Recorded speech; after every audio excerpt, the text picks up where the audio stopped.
नमस्कार दोस्तों, आज से हम लाइव नीट आईआईटी का क्रैश कोर्स केमिस्ट्री का प्रारंभ करें। हमने सबसे पहले टॉपिक रासायनिक बल गतिकी को चुना है। जितने भी मेरे स्टूडेंट्स या कोई न्यू स्टूडेंट्स इस वीडियो को देख रहे हैं, आप इस वीडियो को अंत तक देखें। हम रासायनिक बल गतिकी के कंसेप्ट के साथ उसमें एग्जाम में उससे संबंधित आने वाले प्रश्न तक पहुंचेंगे। जो हमारा टॉपिक है रासायनिक बल गतिकी, इसको हम शुरुआत करते हैं। सबसे पहले कंसेप्ट आपको पता होना चाहिए कि रासायनिक बल गतिकी या केमिकल काइनेटिक्स है क्या। केमिकल काइनेटिक्स में किसका अध्ययन करते हैं, क्या अध्ययन करते हैं, वो आपको पता होना चाहिए। तो रासायनिक बल गतिकी का मतलब होता है रासायन विज्ञान की वह शाखा जिसमें अभिक्रिया में क्रियाकारक व उत्पाद की सांद्रता में होने वाले परिवर्तन का अध्ययन किया जाता है, उसे रासायनिक बल गतिकी कहते हैं। इसमें अभिक्रिया के वेग व क्रियाकारक की सांद्रता में परिवर्तन का अध्ययन किया जाता है। सबसे पहले जो इसका टॉपिक आएगा वह आएगा रासायनिक अभिक्रिया वेग। वेग का मतलब आप जानते हो। अगर हम किसी बाइक में देखें, अगर हम किसी गाड़ी में देखें, तो वेग का मतलब है समय के साथ उसकी दूरी में होने वाला परिवर्तन।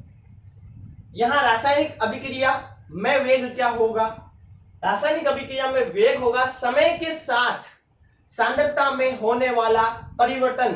रासायनिक अभिक्रिया का वेग कहलाता है। समय के साथ सांद्रता में होने वाला परिवर्तन रासायनिक अभिक्रिया का वेग कहलाता है। यहाँ वेग का प्रतीक होगा प्लस माइनस डेल सी अपॉन डेल टी। सी यानी सांद्रता, समय के साथ सांद्रता में होने वाला परिवर्तन तथा परिवर्तन में लगा समय अभिक्रिया का वेग कहलाता है। अब आप समझते हैं यहाँ प्लस माइनस क्यों है। अगर हम एग्जांपल देखें, क्रियाकारक R है, वो क्रियाकारक के प्रोडक्ट P बना रहा है। माना क्रियाकारक दूध है और क्रियाकारक के प्रोडक्ट दही बना रहा है, तो आपको पता है समय के साथ दूध की सांद्रता में क्या आएगी? कमी। मतलब क्रियाकारक की सांद्रता में क्या होगी? कमी। और समय के साथ दही की सांद्रता में क्या होगी? वृद्धि। यानी क्रियाकारक की सांद्रता में क्या होगी? वृद्धि होगी। जैसे जैसे समय आगे जाएगा, समय बीतेगा, वैसे वैसे क्रियाकारक की सांद्रता कंटिन्यू घटती रहेगी और उत्पाद की सांद्रता में लगातार वृद्धि होगी। अर्थात रासायनिक अभिक्रिया में जो क्रियाकारक है उसकी सांद्रता में तो क्या होगी? कमी। और उत्पाद की सांद्रता में क्या होगी? वृद्धि। इसलिए यहां लिखेंगे plus del are upon del t और इसके आगे निशान किसका आएगा? माइनस का। इस माइनस के निशान का मतलब क्या हुआ कि यहाँ क्रियाकारक की सांद्रता में कमी हो रही है। क्रियाकारक की सांद्रता में कमी हो रही है और del P upon del T यहाँ आएगा प्लस। इस प्लस का मतलब है उत्पाद की सांद्रता में समय के साथ वृद्धि हो रही है और इसके बराबर प्लस माइनस डेल सी upon del t. Plus minus का मतलब है समय के साथ क्रियाकारक व उत्पाद की सांद्रता में कमी और वृद्धि हो रही है। इसके बाद हम देखेंगे औसत वेग। जो अगला हमारा टॉपिक होगा वो होगा औसत वेग। औसत वेग का मतलब क्या हुआ? किसी भी रासायनिक अभिक्रिया में विभिन्न वेगों के औसत मान को, किसी भी रासायनिक अभिक्रिया में विभिन्न वेगों के औसत मान को क्या कहते हैं? औसत वेग। जैसे औसत वेग, वेग यानी वी एवरेज बराबर होगा minus del are upon del T बराबर minus del P upon del T. यहाँ आ जाएगा प्लस, क्योंकि प्रोडक्ट की सांद्रता में क्या होती है, वृद्धि। औसत वेग किसी भी अभिक्रिया के वेग के औसत मान को, किसी भी अभिक्रिया के वेग के औसत मान को, वेग के औसत मान को औसत वेग कहते हैं। औसत वेग v एवरेज बराबर minus r upon del t, यानी क्रिया कारक की सांद्रता में कमी हो रही है और उत्पाद की सांद्रता में वृद्धि हो रही है। अगला आता है आपके तात्क्षणिक वेग।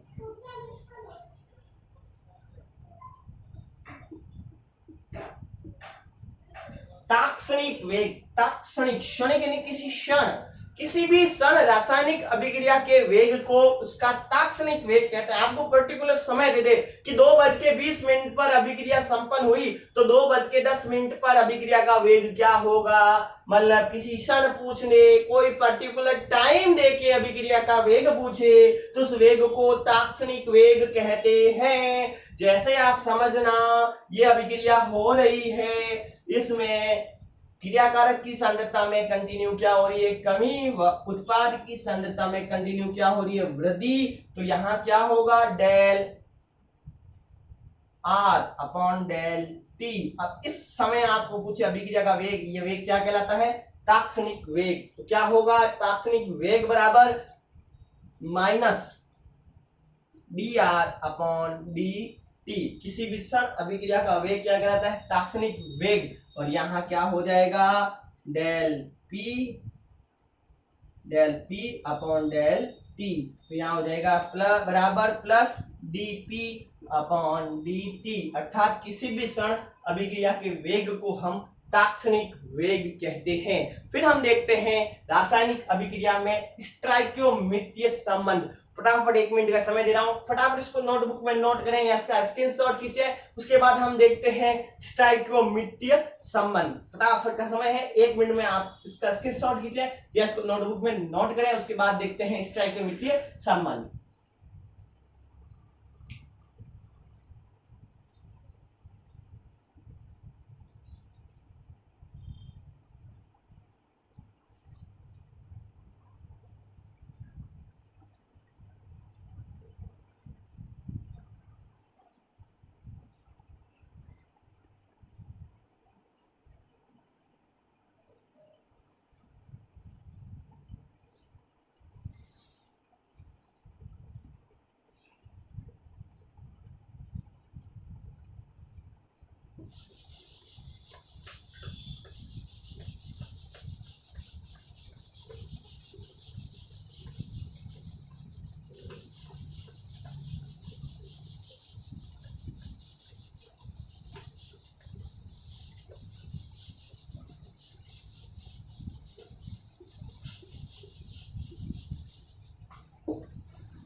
जो अगला हमारा टॉपिक होगा, किसी भी रासायनिक अभिक्रिया में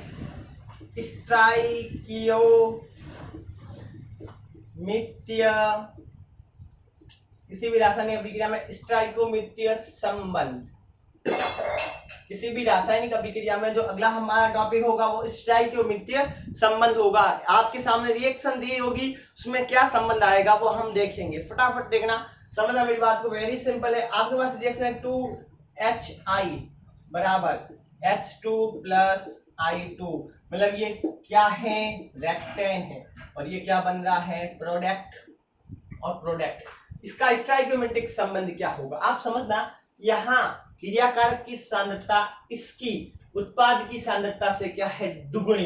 अगर हम इनकी सांद्रता को बराबर करें तो इसमें 2 का क्या देना पड़ेगा, भाग। तो यहाँ संबंध क्या आएगा, समझना, इसका संबंध आएगा माइनस। माइनस क्यों आया, माइनस का मतलब है यहाँ क्रिया कारक की सांद्रता में लगातार कमी हो रही है, इसलिए minus D H I upon 1/2 D T. क्या हो गया, minus D H 1/2 D H I upon D T. 1/2 का मतलब क्यों आया, क्योंकि यहाँ 2 में भाग दे दिया, क्योंकि इसकी सांद्रता इसकी दुगुनी है। बराबर करने के लिए इसका 2 का भाग दे दिया, बराबर plus D H 2 upon D T बराबर plus D I2 upon dt। यह संबंध क्या कहलाता है? स्टोइकियोमेट्रिय संबंध। अगर हम और देखें अभिक्रिया में तो क्या होगा? 5Br minus plus BrO3 minus BrO3 minus plus 6H plus. अगर इस रिएक्शन में देखें और इसका जो क्रियाकारक है रिएक्टेंट्स R ये सभी अभिक्रिया करते हैं और प्रोडक्ट बनाते हैं 3Br2। प्रोडक्ट क्या होगा?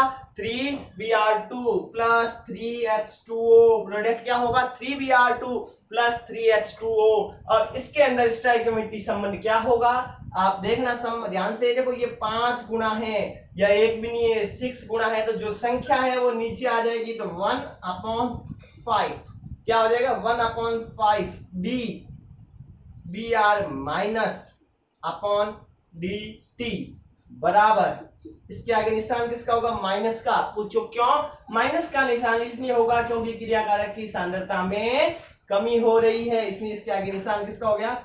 माइनस का। बराबर minus d BrO3 upon dt बराबर 1/6 क्यों आया? वो भी किसका? माइनस का, क्योंकि ये भी क्या है? क्रिया कारक। 1/6 D H plus upon dt बराबर, ये तो क्रिया कारक हो गए। प्रोडक्ट के लिए क्या होगा? प्रोडक्ट के लिए होगा आपके, इधर देखना, 1/3 डी Br2 अपॉन dt बराबर 1/3 डी H2O अपॉन dt। यह संबंध स्टोइकियोमेट्रिक संबंध कहलाता है। इस स्टोइकियोमेट्रिक संबंध के द्वारा हम अभिक्रिया से संबंधित प्रश्नों को सॉल्व करते हैं। उसके बाद हम देखेंगे रासायनिक अभिक्रिया में अभिक्रिया के वेग को प्रभावित करने वाले कारक व अभिक्रिया की कोटि। फटाफट 1 मिनट का समय है, इसको नोटबुक में एक बार नोट करें, उसके बाद आगे देखते हैं हम।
इधर देखना, किसी भी रासायनिक बल गतिकी में अभिक्रिया के वेग को प्रभावित करने वाले कारक। वेग को प्रभावित करने वाले कारक, यहां से ऑब्जेक्टिव प्रश्न बनता है। किसी भी रासायनिक अभिक्रिया के वेग को कौन कौन प्रभावित करता है? ताप, दाब, क्रियाकारक की सांद्रता, उत्पाद की सांद्रता, उत्प्रेरक, ये सभी कारक रासायनिक अभिक्रिया के वेग को प्रभावित करते हैं। ताप, दाब, क्रियाकारक की सांद्रता, उत्पाद की सांद्रता, यह सभी कारक अभिक्रिया के वेग को प्रभावित करते हैं। जो हमारा अगला टॉपिक होगा वो होगा अभिक्रिया की कोटि। अभिक्रिया की कोटि, फटाफट देखना, यहां से भी प्रश्न बनता है। अभिक्रिया की कोटि क्या है? अभिक्रिया की कोटि से क्या प्रश्न बनता है? प्रश्न कैसे बनता है उसको हम सॉल्व करेंगे। अभिक्रिया की कोटि का मतलब हुआ किसी भी रासायनिक अभिक्रिया के वेग निर्धारण पद में भाग लेने वाले क्रियाकारक व उत्पाद की सांद्रता के घातांक के योग को अभिक्रिया की कोटि कहते हैं। वापस समझना, किसी भी रासायनिक अभिक्रिया के वेग निर्धारण पद में, वेग निर्धारण पद में किसी भी रासायनिक अभिक्रिया के वेग निर्धारण पद में भाग लेने वाले क्रियाकारक व उत्पाद की सांद्रता के घातांक के योग को अभिक्रिया की कोटि कहते हैं। समझना, अभिक्रिया की कोटि कैसे निकलेगी? जैसे ये अभिक्रिया है A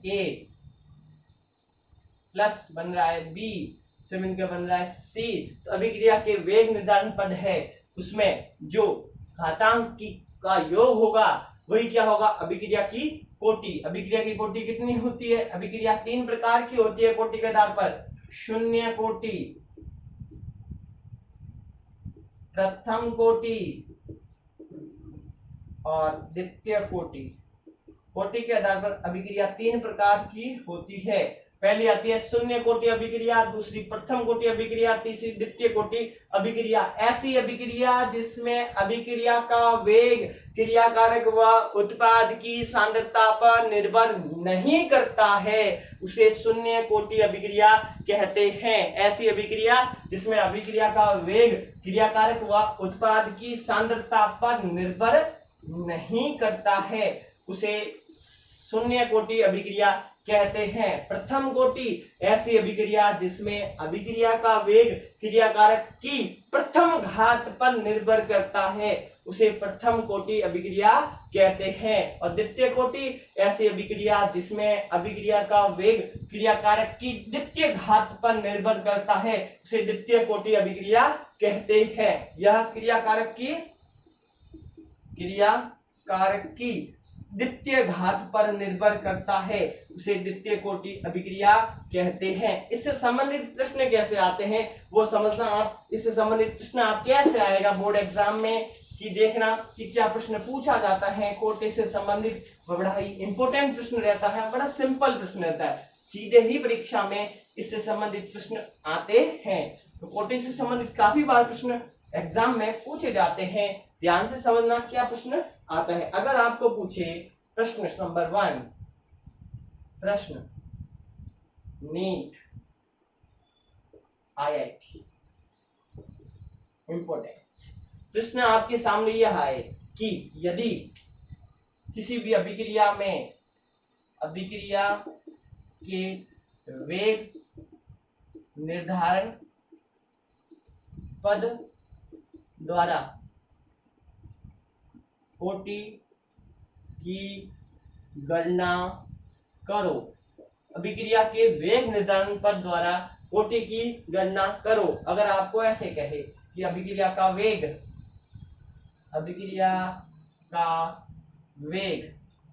बराबर a की पावर 1/2 व b की पावर 3/2 हो। प्रश्न नंबर 1। और प्रश्न नंबर 2, अभिक्रिया का वेग k की पावर a की पावर आए आपके 2/3 और b की पावर आए आपके सामने 1/3। तो इन दोनों अभिक्रिया की कोटि क्या होगी? अगर इन दोनों में अभिक्रिया की कोटि पूछे तो आप कैसे निर्धारण करोगे? अभिक्रिया की कोटि की बात करें हम तो अभिक्रिया की कोटि को निर्धारण करने के लिए आपको पता है क्रियाकारक की घातांक के योग को। तो घातांक क्या है? यहाँ a की घातांक है 1/2 और b की घातांक है। आंसर फर्स्ट क्वेश्चन का आंसर क्या होगा? a की घातांक कितनी है? a की घातांक है 1/2 प्लस b की घातांक है 3/2। दोनों को जोड़ा तो 4/2 हो गया। 2 का कॉमन आया। आप नीट के स्टूडेंट समझते ही हो, 2 कॉमन आए तो 1 और 3 4/2 यानी 2। अभिक्रिया कौन सी हुई? द्वितीय कोटि की हुई। अभिक्रिया कौन सी कोटि की हुई? द्वितीय कोटि की अभिक्रिया होती है। अगर प्रश्न नंबर 2 को सॉल्व करें हम तो अगर इसमें क्या पूछा गया है कि a की घातांक कितनी है? 2/3 प्लस b की घातांक कितनी है? 1/3। कॉमन आया 3 और 2 और 1 3 में 3 का भाग दिया 1। अभिक्रिया कौन सी कोटि हुई? प्रथम कोटि।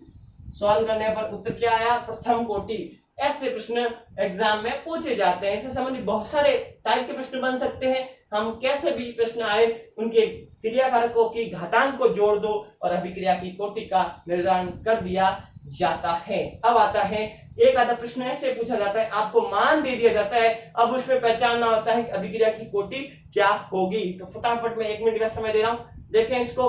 उसके बाद हम अभिक्रिया की कोटि को स्थिरांक देखेंगे, अभिक्रिया की कोटि का निर्धारण करने वाले स्थिरांक। फटाफट देखना इसको, अभिक्रिया की कोटि का निर्धारण करने वाला स्थिरांक कैसे निकालेंगे वो देखते हैं अपन। तो समझना,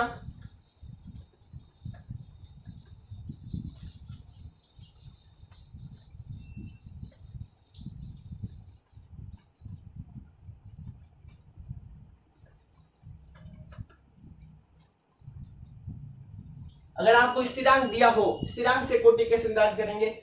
स्थिरांक द्वारा, स्थिरांक यानी मात्रक,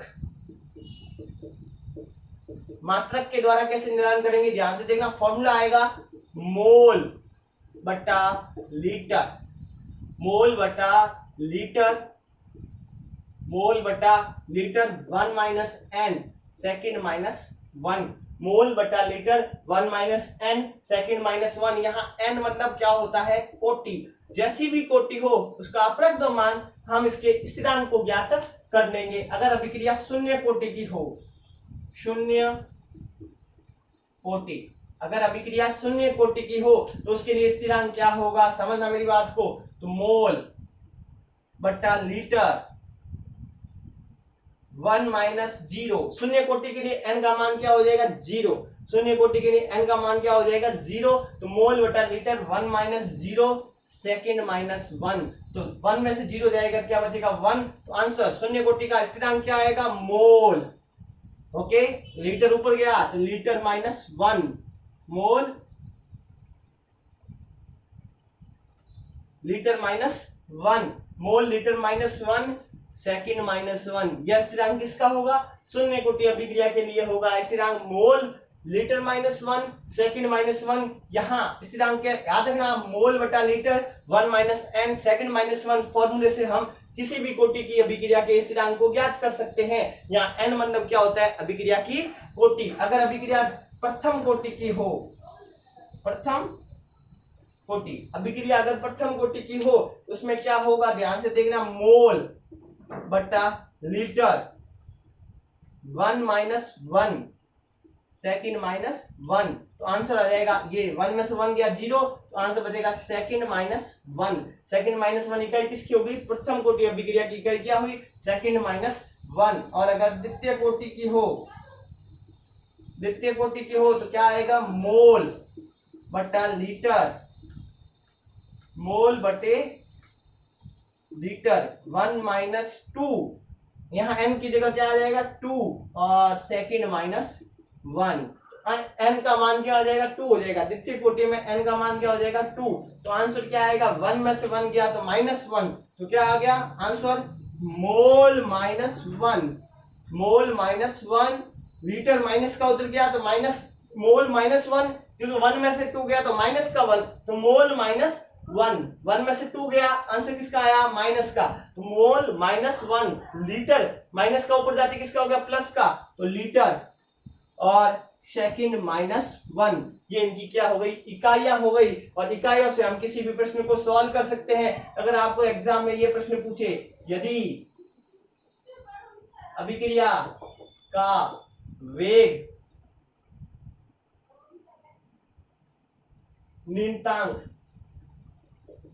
का मान, यदि अभिक्रिया के वेग नियतांक का मान 6.621 इंटू 10 की पावर माइनस मोल लीटर माइनस 1 सेकेंड माइनस 1 हो तो कोटि ज्ञात करो। तो कोटि कैसे ज्ञात करेंगे? अगर ऐसा प्रश्न आए तो आप वेरी सिंपल है, इकाई को देखेंगे। इकाई क्या है? इसकी इकाई है मोल माइनस 1 सेकेंड माइनस 1। तो मोल लीटर माइनस 1 सेकेंड माइनस 1 इकाई किसकी है? मोल लीटर माइनस 1 सेकेंड माइनस 1 इकाई है शून्य कोटि की। तो आंसर क्या हो जाएगा? शून्य कोटि अभिक्रिया। अभिक्रिया कौन सी हो जाएगी? शून्य कोटि अभिक्रिया हो जाएगी। इकाई देख ली और इकाई को देख के हमने इसके कोटि का निर्धारण कर दिया। अगर आपको प्रश्न पूछे ऐसे, प्रश्न नंबर 2 आपके ऐसे आ जाए कि यदि प्रश्न नंबर 2 अगर ऐसे आए कि यदि अभिक्रिया का वेग स्थिरांक 2.24 इंटू 10 की पावर -10 सेकंड -1 हो तो कोटि ज्ञात करो। अगर ऐसा प्रश्न आए तो क्या होगा? यदि अभिक्रिया का वेग स्थिरांक दिया है आपको ये वाला 2.24 इंटू 10 की पावर -10 सेकंड -1, यहाँ इकाई क्या है? सेकंड -1 इकाई किसकी होती है? प्रथम कोटि की। तो आंसर क्या हो जाएगा? अभिक्रिया प्रथम कोटि की है। अभिक्रिया कौन सी है? प्रथम कोटि के। ऐसे प्रश्न कंपटीशन एग्जाम में पूछे जाते हैं। कल की क्लास में हम इसको आगे पढ़ेंगे और बहुत सारे प्रश्नों को सॉल्व करने की कोशिश करेंगे। मैं आपको विश्वास दिलाता हूं, अगर आप कंटिन्यू मेरे से जुड़ेंगे तो आपको सरल सिंपल भाषा में आपकी केमिस्ट्री की समस्या का समाधान कर दिया जाएगा और आपको केमिस्ट्री में नीट में हमारा कोशिश रहेगा आप 100% मार्क्स ऑब्जर्व करें। आप मेरे साथ इसको कंटिन्यू पढ़ते रहें और क्वेश्चन को ज्यादा से ज्यादा सॉल्व करें। इसी के साथ आज की क्लास को हम समाप्त करते हैं।